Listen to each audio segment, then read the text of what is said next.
अगर किसी बुद्धिमान व्यक्ति का मूर्ख व्यक्ति से सामना हो जाए तो क्या करें।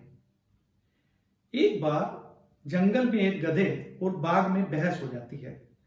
गधा कहता है, देखो घास का रंग नीला है। बाघ ने कहा, कहां, ये तो पूरा हरा है। गधे ने कहा, तुम्हें ठीक से दिखाई नहीं दे रहा, ये नीला ही है।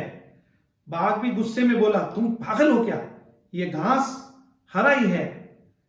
गधे ने कहा, तुम किसी से भी पूछ लो, घास तो नीला ही है। बाघ ने कहा, तुम सनक गए हो, मैं किसी से नहीं पूछता। जब घास का रंग हरा ही होता है तो मैं किसी से क्यों पूछूं।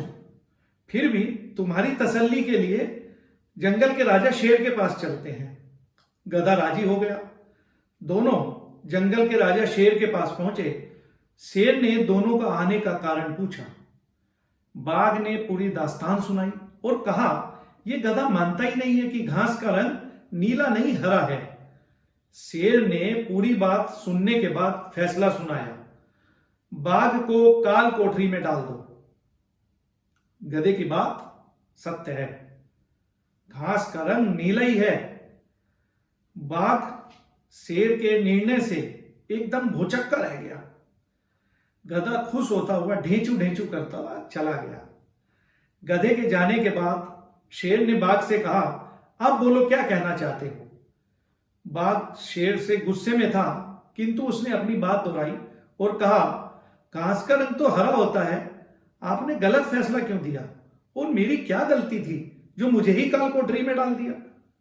शेर ने कहा, घास का रंग वाकई हरा होता है, मैं भी जानता हूं।